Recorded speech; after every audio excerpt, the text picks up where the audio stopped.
est de la RDC, à la tripartite de Luanda, Félix Tshisekedi va exiger le départ des troupes rwandaises. Le processus de Luanda, cadre de discussion entre la République démocratique du Congo, l'Angola et le Rwanda pour résoudre la crise sécuritaire et diplomatique provoquée par la résurgence du M23, avance à pas hésitants.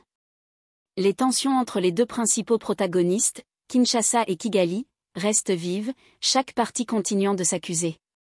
Lors d'une interview accordée à Top Congo FM le vendredi 6 décembre 2024, la ministre d'État, ministre des Affaires étrangères, Coopération internationale et francophonie, Thérèse Kayikwamba-Wagner, a clarifié les attentes de Kinshasa vis-à-vis du Rwanda dans le cadre de ces pourparlers.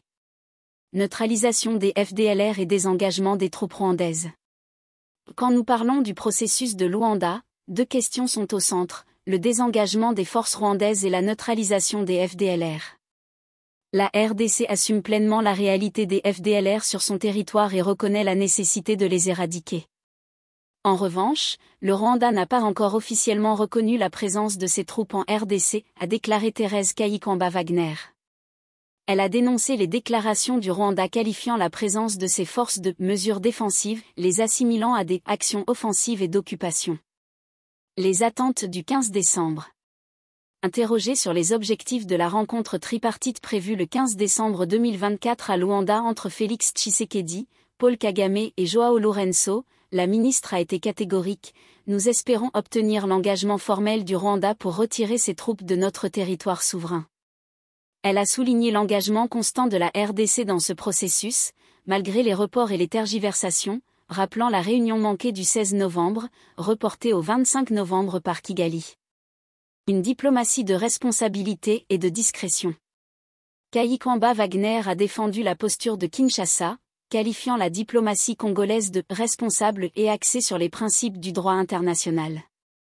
Nous ne spéculons pas et ne divulguons pas les détails des discussions en cours, car nous respectons la sagesse du facilitateur, João Lourenço. Notre objectif demeure la paix, a-t-elle insisté. Perspective si rien n'aboutit. Face à l'éventualité d'un blocage lors du sommet du 15 décembre, la chef de la diplomatie congolaise a affirmé: si rien n'est obtenu, ce ne sera pas la faute de la RDC. Nous continuerons à respecter nos engagements internationaux et à défendre nos intérêts légitimes. Accord entre États, pas avec le M23. Thérèse Kayikwamba-Wagner a rappelé que le Rwanda doit être tenu responsable de ses actions, notamment pour les violations du droit international et les attaques contre les civils et les forces de maintien de la paix. Nous ne signerons aucun accord avec le M23, mais avec l'État qui viole lui-même la Charte des Nations Unies, le Rwanda, a-t-elle martelé. Une situation sécuritaire toujours critique.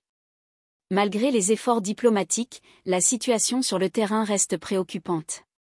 Le M23 continue son expansion dans le nord Kivu, occupant de vastes territoires à Walikale, Masisi, Rutshuru et Nyiragongo.